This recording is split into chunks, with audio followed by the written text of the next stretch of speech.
pemirsa TVRI Bengkulu, apa kabar? Semoga selalu dalam keadaan sehat dan juga tetap semangat menjalankan aktivitas seperti pada biasanya. Senang sekali pemirsa, saya Helda Amelia kembali menjumpai Anda dan akan menemani Anda dalam 1 jam ke depan di Dokter Kito bersama Kito Sehat. Nah pemirsa yang ingin konsultasi langsung di Dokter Kito bisa konsultasi melalui kontak WhatsApp di 0811 101 3210. Saya ulangi sekali lagi 0851 101 3210 atau juga bisa komen di postingan Instagram TVRI Bengkulu.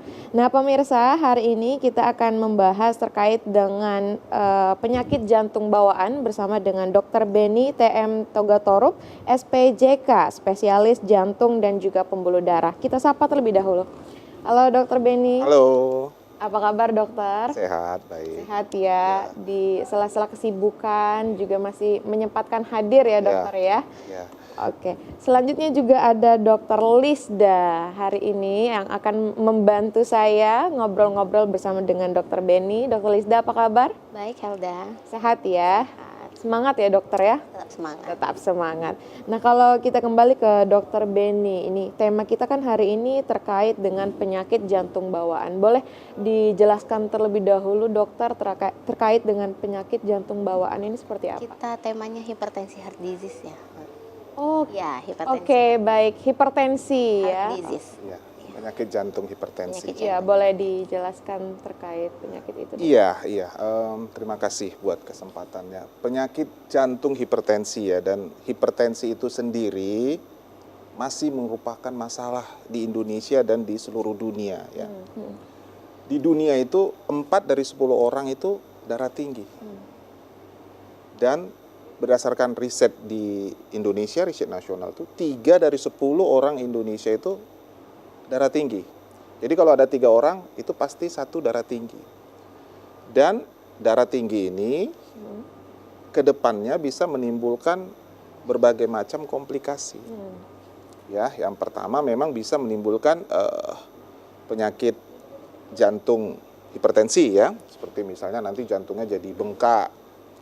Ya, kemudian bisa juga menyebabkan penyumbatan pembuluh darah karena kita tahu sendiri bahwa hipertensi itu merupakan salah satu faktor resiko untuk coronary artery disease atau penyakit jantung koroner.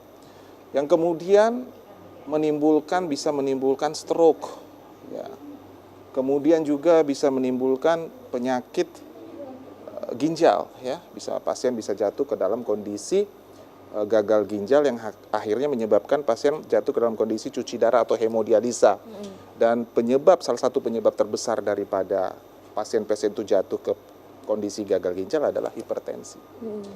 Dan sayangnya masyarakat awam tuh kurang aware dengan hipertensi. Terkadang cenderung tidak menghiraukan gitu ya. Kadang-kadang pasien tuh datang, udah biasa kok dok, tensi saya 180, tensi saya 200, sudah biasa kok dok, nggak ada keluhan apa-apa gitu. Nah justru itu yang berbahaya. Kenapa? Karena dia tidak menimbulkan keluhan apa-apa, jadi nggak ditanganin gitu. Dia santai-santai, padahal proses itu terus berkembang. Hipertensi itu terus berkembang, akhirnya nanti bisa jatuh ke salah satu yang saya sebutkan tadi, itu bisa kena ke jantungnya, bisa bikin stroke, bisa bikin gagal ginjal hingga cuci darah begitu. Dan untuk saat ini fenomena penyakit ini terus berkembang presentasenya ya dokter? Iya. Itu diakibatkan oleh apa dokter? Apakah pola hidup atau bagaimana? Yes. Mengapa itu bisa terjadi? Yang pertama memang kan banyak hubungannya dengan pola hidup misalnya. Sekarang masyarakat dengan kemajuan teknologi juga dengan kemajuan transportasi, aktivitas fisik sudah mulai berkurang. Ya, artinya orang udah mungkin kerja udah naik mobil atau udah menggunakan transportasi, dan juga kurangnya olahraga. Kan kurangnya olahraga mungkin juga karena ya mungkin beralasan nggak ada waktu gitu ya. Tapi sebenarnya olahraga itu sangat baik. Ya, olahraga itu sangat baik. Terutama yang olahraga yang bersifat aerobik ya. Aerobik yang bersifat ritmis, artinya ada fase antara relaksasi dan kontraksi. Seperti misalnya apa itu misalnya olahraga yang bersifat aerobik? Jalan misalnya. Jogging misalnya. sepedaan misalnya, berenang misalnya ya. Dan itu kalau rutin dilakukan ya, rutin itu maksudnya bagaimana ya? 30 sampai 60 menit sehari, minimal 5 kali seminggu. Nah, kalau itu udah dikerjakan, itu baik sekali. Bisa menurunkan tensi, menurunkan kolesterol, menurunkan resiko terjadinya penyakit jantung koroner. Itu yang pertama. Yang kedua, kegemukan berat badan. Ya.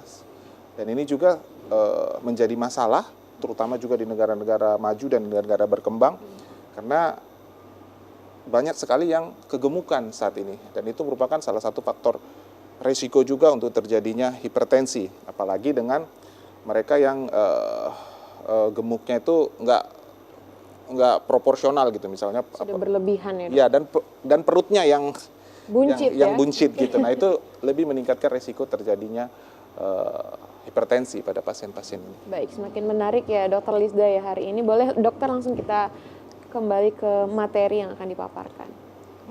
Silakan gunakan prompternya dokter. Berdiri. Ya, berdiri. Ya, terima kasih buat kesempatan yang diberikan.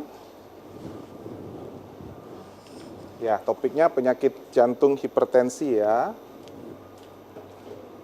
Oke. Boleh next slide. Next slide.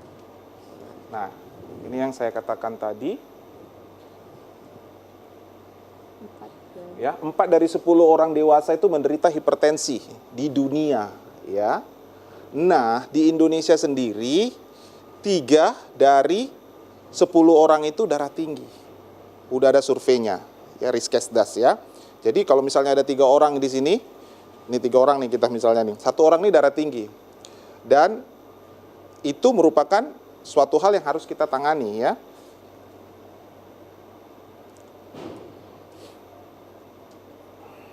Nah, apa yang terjadi kalau hipertensinya dibiarin, nggak diobatin?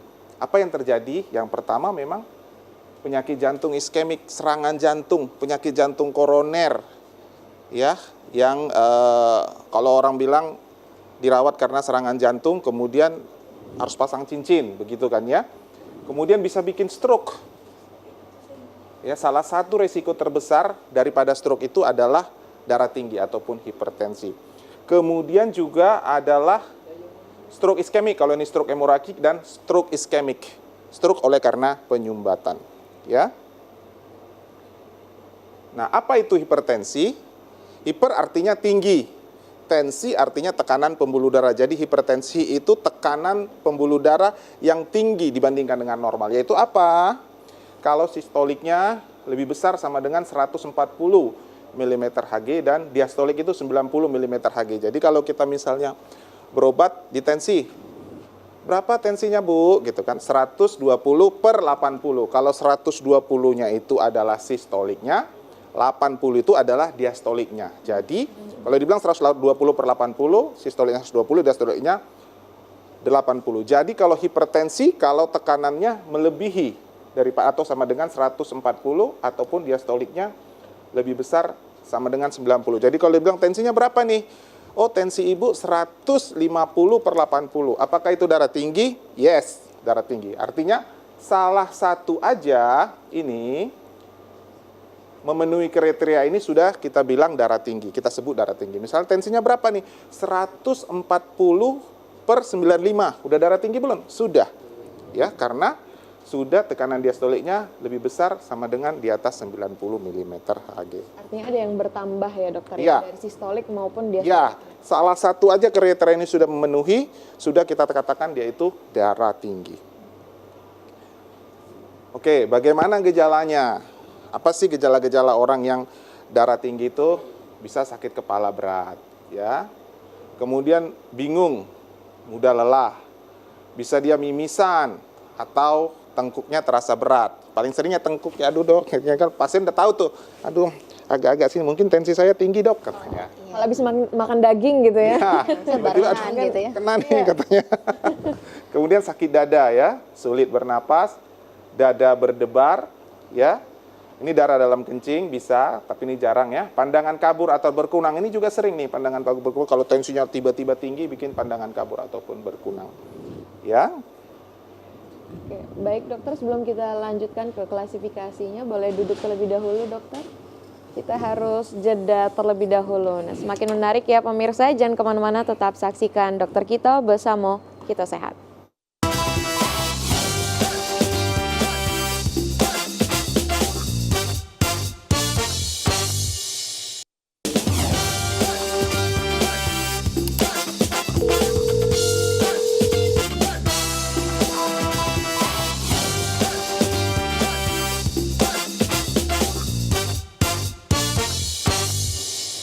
Baik pemirsa, terima kasih Anda kembali menyaksikan Dokter Kito, masih bersama dengan Dokter Beni dan juga Dokter Lisda. Boleh langsung kita lanjutkan ke materi pada hari ini dokter?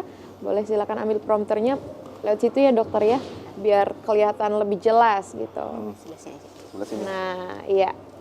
Oke, ini tadi kita ya, udah ya. Kemudian kita sekarang ini, apa sih kriterianya kan gitu? Ya, kriterianya gimana itu? Nah, kalau dia normal tuh 100 di bawah 120 sistoliknya dan diastoliknya di bawah 80. Oh, itu yang optimal, optimal ya. Ini target kita maunya. Yang normal itu 120 sampai 129 sistolik, diastoliknya 80 sampai 84. Nah, ini normal tapi normal tinggi. Kita udah harus hati-hati ya. 130 sampai 130 sampai 139 tekanan darah sistolik, tekanan darah diastoliknya adalah 85 sampai 89 mm Hg. Kemudian hipertensi derajat 1, 140 sampai 159 sistolik, diastoliknya 90 sampai 99 mm Hg. Hipertensi derajat 2 itu 160 sampai 179 sistolik, diastoliknya 100 sampai 109. Hipertensi derajat 3 itu di atas 180 mm Hg sistolik dan diastoliknya lebih dari atau sama dengan 110 mm Hg. Sedangkan hipertensi sistolik terisolasi maksudnya dia hanya salah satu aja ya, tekanan darah sistoliknya lebih dari 140, tapi tekanan darah diastoliknya kurang dari 90 mm Hg. Kalau untuk yang optimalnya yang 120 Ya, dan 80 optimalnya ini. Maunya kita ada di posisi ini. optimal ya. Ya, optimal. Tapi kalau untuk di normal itu masih aman dokter? Masih aman, tetapi ini kita normal tinggi udah harus hati-hati nih. Kayak udah high risk gitu Ya, ya.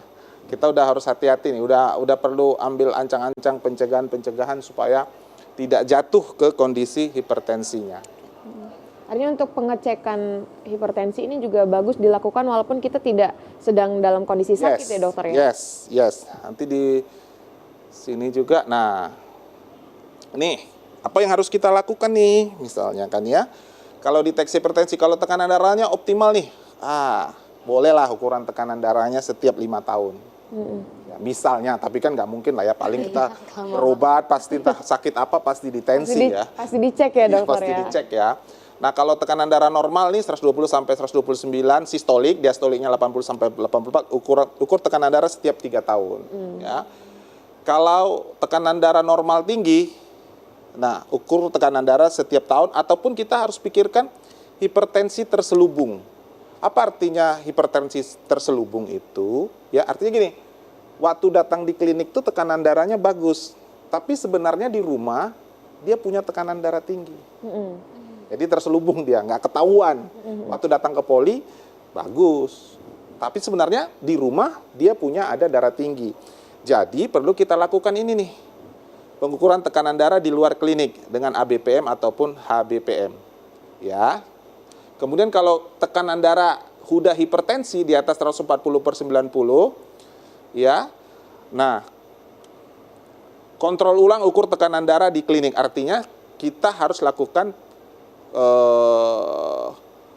jangan buru-buru kita bilang itu hipertensi, perlu kita ulangi lagi pengukurannya, ya, pengukurannya. Dan kalau memang hipertensi di atas 140/90, kita perlu juga ukur tekanan darah di rumah. Artinya gini, ada pasien tuh kalau datang ke rumah sakit, datang ke poli itu naik tensinya. Banyak. Banyak kan seperti itu kan, naik tensinya dia. Tapi dia di rumah normal gitu. Nah, itu jangan buru-buru kita bilang dia kita diagnosis dengan hipertensi. Perlu kita lakukan pengukuran tekanan darah di rumah. Ini yang dinamakan dengan white coat hipertensi ya, hipertensi jubah putih. Artinya Kalau dia lihat dokter, lihat perawat, lihat yang berbaju putih itu tensinya naik. Padahal di rumah normal. Ya. Artinya itu kemungkinan kondisi ya dokter ya? Nah, apalagi pemeriksaan penunjang yang diperlukan kalau kita darah tinggi ya. Pertama, ini yang dasar ya, hemoglobin sama hematokrit, gula darah ya, atau HbA1c, lemak darah, kolesterol total, kolesterol LDL, kolesterol HDL, trigliserida, kadar kalium dan natrium, kadar asam urat, fungsi ginjal, fungsi hati, dan urin analisis. Pemeriksaan mikroskopiknya ya, protein urin melalui tes bistik, rasio albumin kreatinin, dan EKG 12 lead. Kenapa? Kita mau pastikan bahwa hipertensi pada pasien itu belum mengenai organ-organ ataupun sudah mengenai organ-organ. Misalnya kalau jantung, dia udah bikin pembengkakan jantung nih misalnya. Bisa kita lihat dengan pemeriksaan ronsen, bisa kita lakukan dengan pemeriksaan ekokardiografi, atau mungkin dia ini udah menyerang ginjal nih. Apa yang bisa kita lihat? Ya ini tadi dengan periksa urin analisis, kita lihat mikroskopik udah ada protein urin. Itu berarti hipertensinya udah menyerang ginjal. Nah itu pemikiran kita sudah harus lebih intensif pengobatan terhadap hipertensinya, begitu ya. Nah, jadi targetnya bagaimana? Kan gitu. Kalau hipertensi, ya, kalau udah hipertensi maka kalau umur kurang dari 65 target kita ini.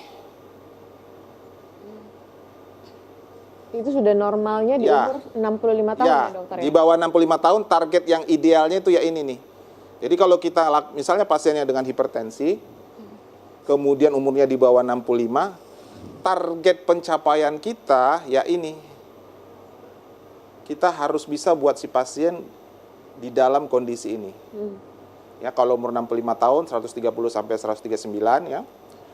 Diastoliknya 70 sampai 79. Ya, tetapi kalau dengan sudah ada faktor penyertanya ya, ada DM atau penyakit jantung koroner atau stroke ya, ini dia tetap. Ya, ini. Nah, kalau hipertensi tambah penyakit ginjal kronik, targetnya ini. Ya. Nah, jadi yang paling penting ingin saya ingatkan, jangan anggap sepele dengan hipertensi. Karena hipertensi itu akan terus berkembang menyerang organ-organ gitu. Jadi selagi hipertensi itu belum menyerang organ-organ, harus segera kita kendalikan. Ya. Nah, bagaimana cara mencegah hipertensi? Yaitu dengan yang pertama itu adalah perubahan gaya hidup. Ya. Gaya hidup sehat dapat mencegah dan memperlambat munculnya hipertensi serta dapat menurunkan resiko kardiovaskular. Terdiri dari beberapa hal sebagai berikut: kurangi asupan garam, kurangi konsumsi alkohol, diet, penurunan berat badan, aktivitas fisik teratur, dan stop merokok. Ya. Kalau untuk yang perubahan ke diet itu ya dokter, kan sekarang kan sudah canggih ya, sudah banyak yang konsumsi obat diet seperti itu. Itu bagaimana dokter pengaruhnya terhadap kondisi tubuh? Nah, kalau di bahasan ini kita bukan menggunakan obat-obat diet, tetapi perubahan pola, artinya komposisi makanannya yang kita ubah ya. Kalau kita lihat nanti di sini, ini kita lihat nih. Penurunan asupan garam, ya. Jadi garam tuh harus dikurangi. Jangan asin-asin.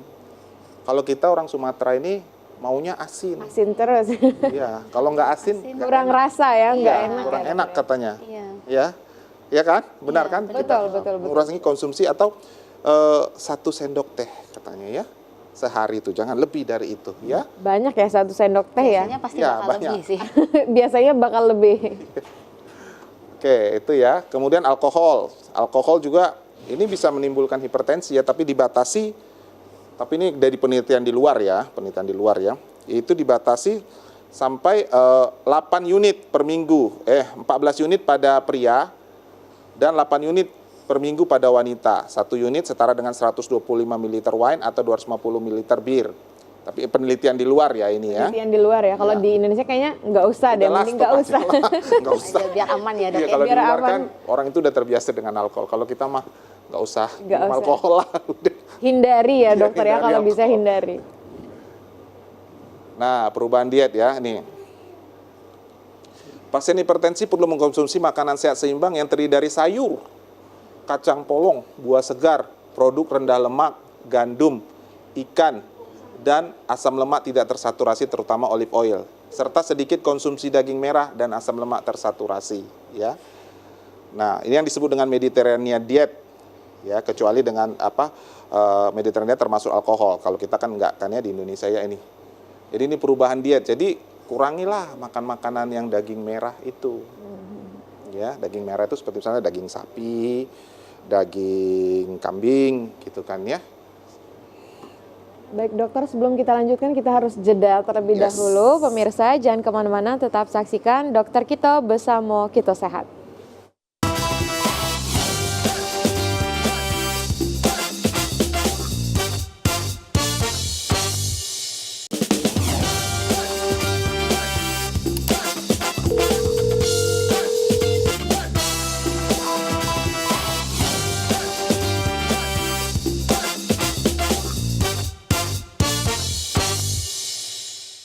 Terima kasih Anda kembali menyaksikan Dokter Kito, masih bersama dengan Dokter Beni dan juga Dokter Lisda. Kita kembali ke Dokter Beni. Ini tadi di slide-nya kan kebetulan ada yang membahas tentang diet ya dokter ya. Kan memang ini tentang perubahan pola hidup. Tapi kan sekarang dengan banyaknya kemudahan, banyak juga dari masyarakat yang menggunakan obat-obat diet seperti Ya, itu untuk ya. mempercepat penurunan berat badan. Ya. Seperti itu bagaimana pengaruhnya terhadap kondisi tubuh dokter?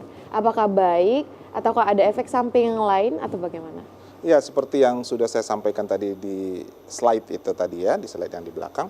Jadi perubahan diet itu lebih ke perubahan komposisi ya, komposisi makan kita bagaimana ya.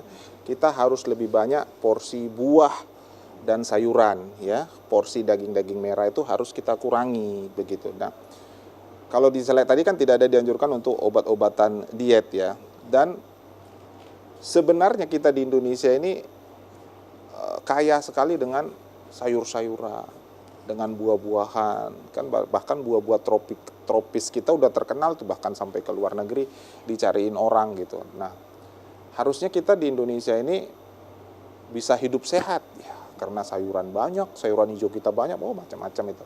Buah-buahan kita banyak gitu. Dan kalau saja masyarakat menyadari bahwa pentingnya bahwa mengganti komposisi daripada dietnya itu, harusnya hipertensi bisa kita cegah. Artinya begini, mulai dari sekarang, yuk perbanyak porsi buah. Ya, kalau makan gitu nasinya dikurangi, porsi sayurannya dan lauknya yang diperbanyak, misalnya sumber-sumber protein yang ikan ataupun telur, ya, gitu.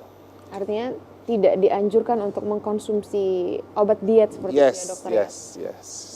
Nah, kalau case di vaskes primer ini dok, Ya. sebenarnya kalau kita berbicara soal hipertensi, kalau kami yang ada di vaskes primer itu banyak sekali kasusnya dok. Yes. Dengan unik-unik gitu ya Yes. pasiennya ya. Banyak macamnya ya dokter Iya, ya? banyak macamnya. Jadi ada pasien itu dok yang dia tensinya udah 180 atau 190, tapi dia nggak mau untuk dikonsulkan. Yes. Nah, dengan alasan karena saya tuh sehat-sehat aja dok, Yes. tidur nyaman, sakit kepala, sakit tengkuk nggak ada. Yes. Itu kira-kira gimana sih dok? Ya, jadi permasalahan kenapa hipertensi tidak tertangani memang ada dua faktor ya. Di satu sisi itu faktor pasien, di satu sisi faktor dokter. Yang pertama faktor dokter dulu misalnya. Faktor dokter misalnya yang pertama ketidaktahuan sang dokter untuk mencapai tekanan darah yang ideal gitu. Artinya misalnya udah tensinya 200 tuh. Nanti dia udah kasih obat turunin misalnya ke 160. Pasien udah nggak ada keluhan. Dokternya udah happy nih. Oh, udah cukup kok nih, udah cukup nih, udah enak nih pasiennya. Padahal sebenarnya itu belum mencapai target. Nah, kalau dia belum mencapai target, dia masih hipertensi, artinya proses ke arah perburukan masih tetap terjadi, kan begitu ya. Prosesnya dia mau jadi penyakit jantung hipertensif, proses dia mau jadi stroke, proses dia mau jadi gagal ginjal itu tetap terjadi. Yang kedua, keengganan dokter juga untuk memberikan terapi yang maksimal. Artinya kalau misalnya satu obat itu belum bisa menurunkan tensinya ke posisi yang optimal, ya kita harus tambahin obat. Gitu. Dan keengganan dokter ini juga dipengaruhi oleh faktor pasien juga. Ya, faktor pasien juga. Yang ketiga adalah faktor dokter kurangnya edukasi kepada pasien bahwa sebenarnya Bu, hipertensi Ibu ini harus kita tanggulangi. Ya Bu, Ibu harus rutin makan obat. Bu, kalau Ibu tensinya naik turun, itu sama aja enggak seperti orang yang tidak makan obat. Jadi percuma gitu. Bu, tekanan Ibu harus mencapai target gitu. Ibu harus rutin makan obat, kontrol, teratur gitu ya. Itu dari faktor dokter. Dari faktor pasien, yang pertama, keengganan pasien itu berobat ke dokter. Umumnya pasien-pasien tuh ke dokter tuh mau berobat darah tinggi itu umumnya udah yang pertama udah makan obat-obatan herbal entah apa gitu lah. Iya betul. Ya, udah coba ini, udah coba ini, udah coba ini nggak turun-turun juga baru datang ke dokter. Benar nggak? Betul, betul, Ya. betul. Sering terjadi. Ya, yang kedua baru datang berobat kalau ada keluhan. Iya. Ya kan? Misalnya tensinya udah 160 nggak ada keluhannya, dia slow-slow aja itu. Ya, dia nggak akan berobat ke dokter. Tapi kalau udah 160 pun udah sakit kepalanya, dia datang berobat. Yang ketiga, keengganan makan obat banyak. Padahal kalau memang hipertensinya tidak tertanggulangi dengan satu obat, ya kita harus berikan obat lain. Kenapa? Karena hipertensi ini kan mekanismenya banyak ya. Dari jalur ini, dari jalur ini, dari jalur ini, dari jalur ini menyebabkan pasien tuh hipertensi. Jadi memang ya perlu lebih dari satu obat untuk menangkal atau untuk mengatasi yang mekanisme ini menyebabkan darah tinggi, ini mekanisme ini, mekanisme. Jadi memang perlu obat double. Yang ketiga itu tekanan dari pasien itu sendiri. Dok, jangan banyak-banyak obatnya, Dok. Gitu. Iya kan? Iya. Benar nggak? Iya, Dok. Ya, udah banyak obat saya, Dok. Udah cukup lah itu, Dok. Jangan banyak-banyak obatnya. Gitu ya kan? Yang keempat juga ketidakteraturan pasien makan obat. Kadang yang bikin dokter tuh frustasi tuh pasiennya yang nggak teratur makan obat. Iya. Bahkan ini sampai membuat dokternya yang frustasi. Iya. Iya. Artinya dia datang nih darah tinggi. Kita kasih obat. Hilang berapa lama? Nanti 6 bulan kemudian datang udah stroke. Iya. Gitu. Lo kenapa Pak nggak rutin makan obat? Perasaan saya udah enak, Dok. Gitu. Udah nggak ada saya rasa apa-apa lagi, udah saya berhentikan obatnya. Nah, yang aku bilang tadi prosesnya terus berlanjut, akhirnya bikin stroke. Gitu. Yang keempat juga ketakutan efek samping.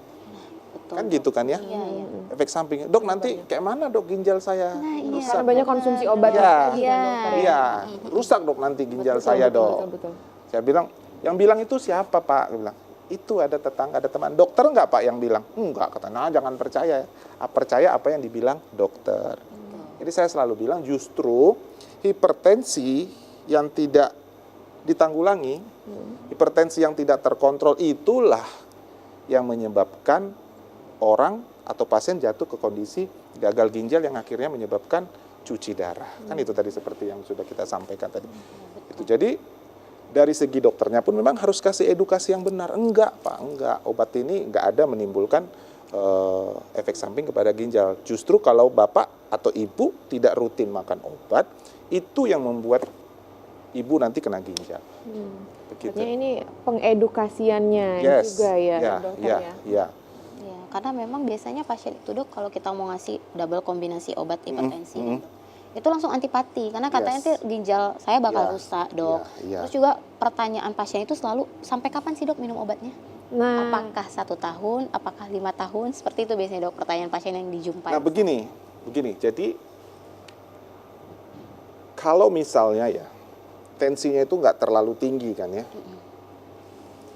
Terus dia sudah melakukan perubahan-perubahan gaya hidup. tensinya udah normal, udah optimal.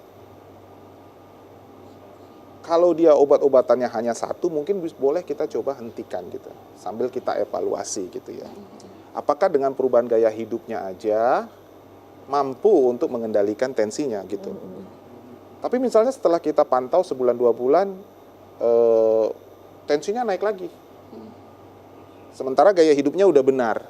Berarti kan dengan perubahan gaya hidup aja tidak bisa menurunkan tensinya. Harus kita bantu obat. Tapi ada pasien memang begitu. Gaya hidupnya bagus, sudah dia berubah gaya hidupnya menjadi gaya hidup yang sehat. Datang ke kita udah bagus. Gimana nih dok, obat hipertensi saya apa masih diteruskan apa enggak? Oh coba ya kita berhentikan. Gitu. Kemudian sebulan kemudian datang, bagus. Ya udah bapak nggak usah lagi makan obat-obat hipertensinya, pertahankan gaya hidupnya ya gitu. Tinggal nanti yang seperti disampaikan tadi berapa tensinya itu yaitu tinggal kontrol rutin tekanan darahnya. Artinya memang ada kemungkinan untuk kembali normal. Yes, seperti itu terutama yang memang ya 140 per 160 gitu. Tapi kalau memang di atas 160 atau di atas 180 itu sepertinya sulit kalau enggak. Sulit dan masih menjadi PR ya dokter. Iya. Oke baik, sangat menarik ya dokter Lisda ya. Tapi kita harus jeda terlebih dahulu pemirsa, jangan kemana-mana, tetap saksikan Dokter Kito Bersamo Kito Sehat.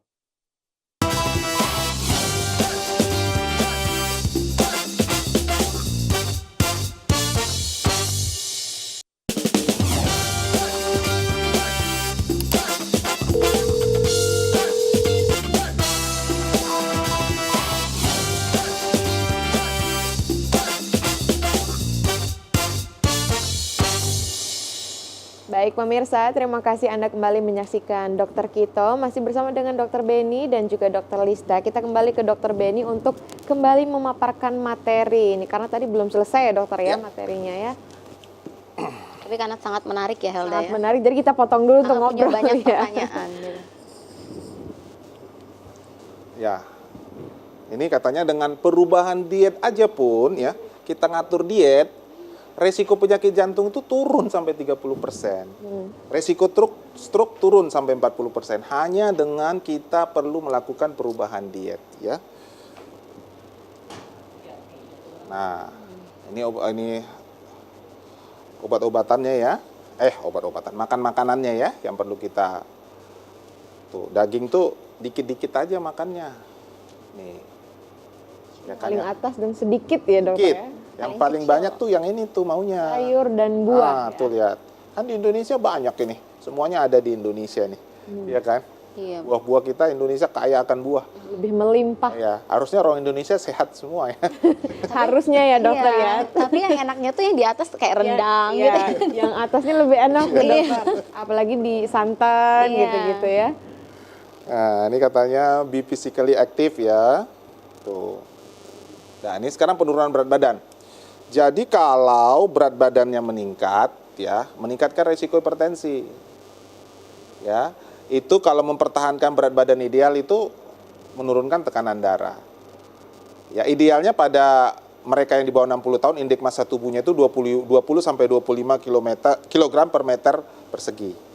Atau mempertahankan lingkar pinggang yang ideal. Kalau laki-laki itu di bawah 94, wanita di bawah 80. Oh, itu untuk lingkar Ya, pinggang yang idealnya ya. Yang ideal. Tuh. Setelah ini Jadi nanti kalau pulang ngecek ya. ya, ngecek. Jadi kalau laki-laki misalnya Slide sebelumnya. kembali.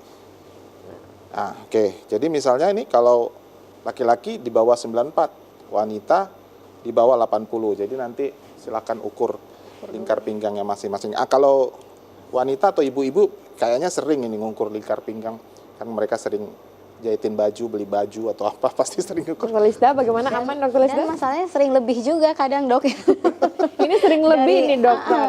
Gitu dari yang ini gitu. Ya, artinya kan kalau misalnya ini kita mungkin ya sulit lah ngitungnya itu apa kan, ini kan langsung gampang ya. Iya. Ya, Ah. dihitung dari Ya, lingkar apalagi pinggang. makanya kalau apa yang perutnya buncit itu kan Udah pasti. tentu resiko hipertensinya lebih tinggi kan ya. Oke. Nah, ini yang saya bilang tadi, aktivitas fisik teratur ya. Olahraga yang aerobik ya sifatnya. Aerobik ada fase kontraksi dan relaksasi. berjalan seperti misalnya adalah berjalan cepat, jogging, bersepeda atau berenang. Ya, minimal 30 menit dengan intensitas moderat. Moderat artinya bukan jalan santai ya, agak sedikit tergesa lah ya. 5 sampai 7 kali per minggu. Artinya ini kalau 5 sampai 7 kali per minggu itu setiap hari lebih bagus lagi ya dokter ya? Iya, minimal 5 kali lah ya. Ya. Nggak mesti jalan ya, jogging bisa, bersepeda bisa. Atau berenang. Berenang, bagi yang punya misalnya nggak sempat keluar atau apa gitu, cuaca jelek mungkin punya treadmill di rumah, ya kan ya, sepeda statis gitu kan ya, banyak cara ya untuk menyikapi kehidupan yang super sibuk gitu. Misalnya, aduh saya nggak sempat olahraga ini, pagi-pagi harus kerja, pulang udah malam gitu, kapan saya mau olahraga gitu, ya kan ya. Kalau untuk yang di nge-gym seperti itu dokter kan angkat-angkat berat, itu tidak disarankan ya dokter? Olahraga resistensi enggak.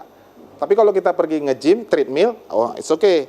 Tapi kalau kita angkat berat, ya itu olahraga resistensi namanya, enggak. Tidak disarankan dokter? Bukan tidak disarankan, efeknya untuk hipertensi itu kurang. Tapi kalau yang mau bangun otot ya silahkan. Nah, gitu. Kalau mau ngembangin otot ya silahkan. Tapi untuk hipertensi yang bagusnya itu adalah olahraga yang sifatnya aerobik. Senam pun boleh, zumba misalnya. Pokoknya yang aerobik lah. Ya, aerobik itu ada fase relaksasi dan ada fase kontraksinya. Ya. Oke, kita lanjut dulu ya. Nah, stop merokok. Stop merokok, ya, perawatan sportif dan rujukan untuk program berhenti merokok sangat direkomendasikan. Berhenti merokok merupakan perubahan gaya hidup yang paling efektif dalam pencegahan penyakit kardiovaskular, termasuk stroke dan serangan jantung. Paling efektif tapi paling susah. Paling efektif dan paling susah. Nah, dengar nih pemirsa kalau nih, bapak-bapak masih bandel. Dimarahin istrinya, aku udah kenal rokok duluan daripada kenal kamu. Waduh. Iya betul dong. Itu gimana tuh dokter? Jadi ada pasien tuh sampai pilih aku atau rokok. Ya betul. Suami jawab pilih rokok. Nah, untuk yang di rokok ini menarik dokter, kan sekarang udah banyak rokok elektrik. Nah, itu bagaimana pengaruhnya? Sama, efeknya. Banyak yang bilang katanya kalau rokok elektrik lebih bagus katanya. Jadi beralih dari rokok yang ini. Sama efeknya dengan rokok manual, rokok konvensional. Ini harus ditekankan nih sama pemirsa yang masih bandel-bandel. Sama. Ya, jadi banyak tuh udah pasang cincin, masih tetap merokok. Masih merokok, Pak? Masih. Katanya saudara saya, ya, abang-abang saya, semuanya itu nggak merokok katanya. Tapi sekarang udah meninggal katanya. Nah, berarti bukan karena rokok katanya, itu pasti tetap bandel. Ada yang 2 bungkus sehari kan, udah pasang cincin, dok saya nggak sanggup dok kalau nggak ngerokok. Minimal saya tuh kalau habis makan ngerokok dok katanya. Padahal kalau kita tahu sendiri ini dibilang yang paling efektif. Karena dengan faktor risiko rokok sendiri pun itu akan meningkatkan terjadinya resiko penyakit jantung koroner. Begitu ya. Ini kita lihat nih. Nih. Kalau udah sumbat di sini, udah nih, ini mati nih. Nggak dapat oksigen, nggak dapat zat makanan, mati. Salah satu faktor resikonya ya rokok. Ya. Untuk yang perokok ini juga tidak hanya merugikan diri sendiri ya dokter. Yes. Banyak kasus yang mengatakan bahwasanya yang menghirup udara. Pasif smoker. Rokok pasif itu sama resikonya. Sama resikonya sama pasif smoker. Ini sampai saya bilang kalau istrinya nggak bisa ngelarang, suruh anaknya yang perempuan, anaknya yang cewek biasanya lebih efektif tuh kalau dilarang. Kalau anaknya yang perempuan yang larang lebih efektif biasanya untuk berhenti merokok. Rayuannya mungkin berbeda ya dokter ya. Oke. Nah, ini ada faktor resiko hipertensi, ada faktor resiko yang tidak bisa diubah dan ada yang dapat diubah ya. Ya, faktor yang tidak diubah dulu umur. Semakin bertambahnya umur, semakin meningkatkan resiko hipertensi. Ya, umur kan nggak bisa kita ubah ya. Nah, maksudnya saya udah 60 mau saya ubah jadi 40 kan nggak bisa. Nggak bisa ya, tidak ada pengulangan waktu ya dokter ya. Jenis kelamin ya, laki-laki lebih tinggi resikonya gitu kan ya, untuk terjadinya hipertensi. Riwayat keluarga.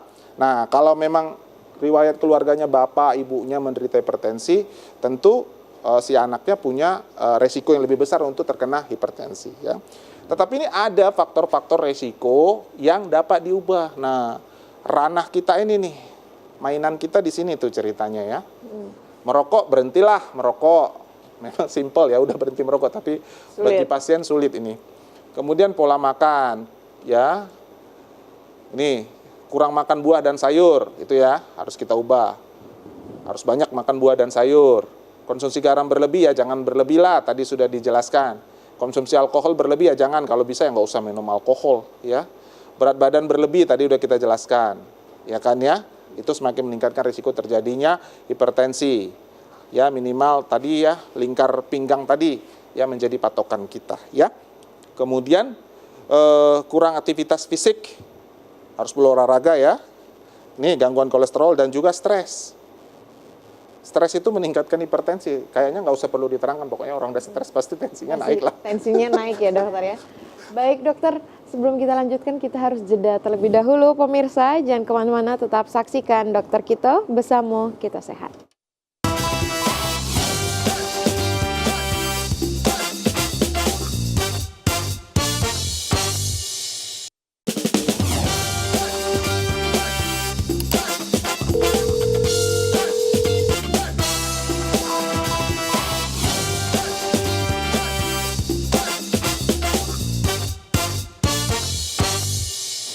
Baik pemirsa, terima kasih Anda masih menyaksikan Dokter Kito. Kita berada di segmen terakhir bersama dengan Dokter Beni dan juga Dokter Lisda. Boleh kita langsung ke pemaparan materi terakhir ya dokter ya? Ya, kita udah bahas, dari segmen awal kita udah bahas pentingnya mencegah hipertensi. Dan apa efek-efek samping dan komplikasi-komplikasi yang disebabkan oleh hipertensi. Karena itu hipertensi itu perlu kita cegah. Nah, bagaimana mencegahnya ya? Nah, berkaitan juga dengan Hari Jantung Sedunia dari Perki ya, itu ada cegah dan kendalikan PJK dengan patuh. Ya, apa itu patuh? Dengan cerdik dan patuh. Cegah dan kendalikan PJK dengan cerdik dan patuh. PJK itu apa? Penyakit jantung koroner. Cerdik dan patuh. Apa itu cerdik? Itu cerdik adalah C-nya adalah cek kesehatan secara berkala, E itu enyahkan rokok, dan R itu rajin aktivitas fisik, D itu diet seimbang, diet sehat dan seimbang, I itu istirahat cukup, dan K itu kelola stres. Patuhnya apa? P-nya periksa kesehatan secara rutin dan mengikuti anjuran dokter, A-nya itu atasi penyakit dengan pengobatan, T-nya itu tetap diet dengan gizi seimbang, U-nya itu upayakan aktivitas fisik dengan aman, dan H, hindari asap rokok, alkohol, dan zat karsigonik lainnya. Oke. Terima kasih ya slide-nya. Oke, sudah selesai ya dokter ya pemaparan materinya ya, sudah sangat lengkap. Nah kalau untuk pemeriksaan sendiri dokter, kita ini kan di BPJS atau ada dokter ada tempat-tempat yang rekomendasi untuk pemeriksaan hipertensi seperti itu dokter? Ya, yang pertama pasti di paskes pertama ya. Ya betul. Di situ kita screening kita gitu, dan dokter umum juga mampu melakukan screening ya, mampu melakukan diagnosa terhadap pasien-pasien hipertensi, dan di puskesmas pun bisa kita memberikan pengobatan ya. Dan justru begini, kadang kalau pasiennya harus pergi jauh-jauh, ya harus ke rumah sakit ya, harus pakai rujukan, ribet segala macam gitu. Kadang-kadang itu mengurangi kepatuhan daripada pasien. Betul. Tapi kalau puskesmasnya dekat rumah, karena dia datang, dia dilayani, dia dapat obat, dokternya tahu obat apa yang harus dikasih dan targetnya bagaimana, dan bisa selesai di puskesmas, ya itu sudah sangat membantu. Gitu. Artinya, kalau semuanya pasien ke rumah sakit umum tentu tidak terlayani gitu. Dan kita punya paskes, dan ini bisa kita manfaatkan ya, untuk teman-teman dari dokter-dokter umum juga bisa membantu kita semua dalam menanggulangi masalah hipertensi ini. Yang kedua, kemudian kalau dia sudah ada komplikasi-komplikasi ya, misalnya sudah ada terjadi pembengkakan jantung, ya ada masalah ginjal, pasien udah pernah stroke, atau mungkin hipertensinya yang resisten, tidak tertanggulangi, sudah diberikan 2 atau lebih obat, ya boleh dikonsulkan atau dirujuk ke rumah sakit. Gitu. Dan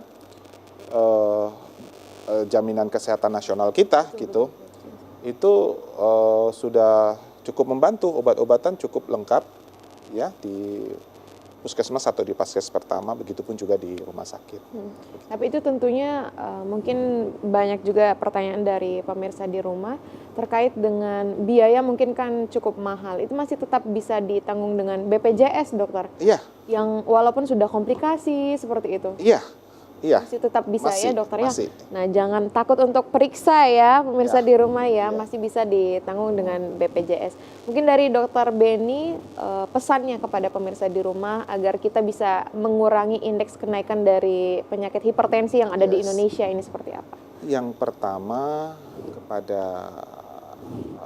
para pemirsa, jangan anggap remeh hipertensi. Ya. Hipertensi itu, jadi hipertensi itu ada grade-grade-nya ya. Ada A, B, C, D. Yang A itu pasiennya hipertensi. Grade B itu pasiennya hipertensi tapi sudah kena organnya gitu. Misalnya organ jantung, ginjal, ataupun stroke gitu ya ke otaknya. Grade C itu pasien sudah ada keluhan, symptoms.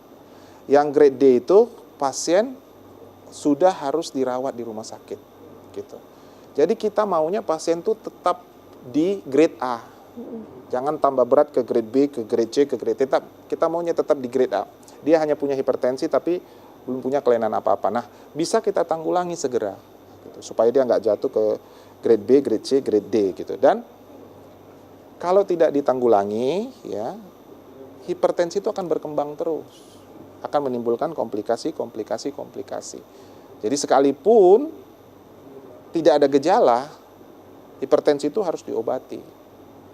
Ya, dan tadi sudah kita bilang tadi target-targetnya itu. Jadi jangan anggap remeh kepada hipertensi. Itu aja sih mungkin. Ini yang menariknya, mungkin pemirsa juga masih penasaran dan bingung sebenarnya saat seperti apa yang bisa kita konsultasi ke dokter, waktu yang tepat untuk konsultasi gitu dokter. Mungkin Ya. masih bingung juga ini sebenarnya saya kan sehat-sehat aja gitu. Iya, yang pertama screening dulu. Ya, kita bisa ke puskesmas ya atau paskes pertama ya, minimal ukur tekanan darah. Nah, kalau tekanan darah tadi optimal kan ya, di bawah 120, di bawah 80 itu ya tadi ceknya kan tinggal 5 tahun sekali gitu kan ya. Kalau 120 ke 130 ceknya setahun sekali gitu kan. Kalau udah di atas 140, nah kita udah harus hati-hati nih. Itu kan udah jatuh ke dalam hipertensi itu. Ya, kalau udah 140, 160, tapi kita nggak buru-buru kasih obat kalau nggak ada komplikasi ya. Misalnya nggak ada gula, nggak ada penyakit-penyakit yang lain, kita bisa dulu lakukan perubahan gaya hidup tadi. Ya, perubahan gaya hidup tadi. Nah, kalau misalnya udah sebulan, 2 bulan udah kita lakukan perubahan gaya hidup, tensinya udah turun ke yang normal ataupun yang optimal tadi, ya udah cukup. Tapi kalau misalnya itu setelah 2 bulan atau 3 bulan masih tinggi, ya tentu kita harus masuk obat. Tapi kalau dia tensinya udah di atas 160, sama dengan 160 itu, kita harus segera lakukan pemberian obat. Ini memang perubahan gaya hidup yang paling penting ya dokter ya. Yes. Kalau dari dokter Lisda, boleh minta sarannya dokter? Oke, mungkin kalau aku lebih ke di vaskes primer ya. Jadi sebaiknya semua masyarakat boleh untuk melakukan screening di vaskes primer, terutama di puskesmas atau di klinik di tempat BPJS-nya terdaftar. Dan sebaiknya memang sama seperti yang Dokter Beni sampaikan tadi, jadi hipertensi itu kadang-kadang bisa menjadi silent killer. Jadi harus tetap waspada dan tetap terapkan pola hidup yang sehat. Oke, harus perubahan pola hidup yang sehat ya. Baik, terima kasih Dokter Beni dan juga Dokter Lisda karena sudah memberikan edukasi yang sangat-sangat penting kepada pemirsa di rumah. Saya Helda Amelia undur diri, terima kasih dan sampai jumpa.